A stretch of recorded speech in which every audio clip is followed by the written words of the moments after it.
শুনছি বিভিন্ন কার্ড দেওয়া হবে, ফ্যামিলি কার্ড দেওয়া হবে, কৃষক কার্ড দেওয়া হবে।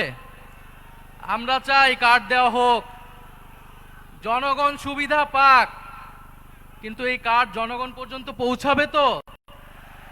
2000 টাকার কার্ড নিতে 1000 টাকা ঘুষ দেওয়া লাগবে না তো?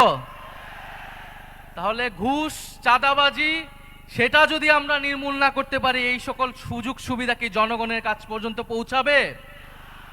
একদিকে বলা হচ্ছে কার্ড দিবে, আরেকদিকে ঋণ খেলাপিদেরকে সংসদে নিয়ে যাওয়ার চেষ্টা করা হচ্ছে, নির্বাচন কমিশনকে ব্যবহার করা হচ্ছে, আদালতকে চাপ প্রয়োগ করা হচ্ছে।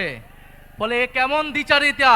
যদি প্রকৃতপক্ষেই জনগণকে সুবিধা দেওয়ার নিয়ত থাকে, তাহলে কেউ ঋণ খেলাপিকে নমিনেশন দিতে পারে না।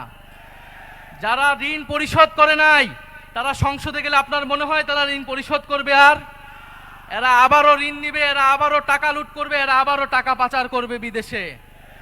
আমরা তো এই বাংলাদেশ চাই নাই, আমরা তো সেই লুটেরাদের বিরুদ্ধেই গণ অভ্যুত্থান করেছি।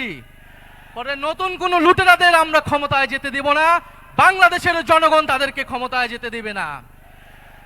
সংগ্রামী বন্ধুগণ, বলা হচ্ছে বস্তিবাসীকে ফ্ল্যাট দেওয়া হবে। বস্তিবাসী ফ্ল্যাট চায় নাই আমাদের কাছে, আপনাদের কাছে। বস্তিবাসী চায় নিরাপদ জীবনের নিশ্চয়তা, বস্তিবাসী চায় মর্যাদাপূর্ণ কর্মসংস্থান। বস্তিবাসীকে ঢাকা শহরে আজ পর্যন্ত যারা ফ্ল্যাট দেওয়ার অঙ্গীকার করেছে, তারা বস্তি উচ্ছেদের পরিকল্পনা করেছে।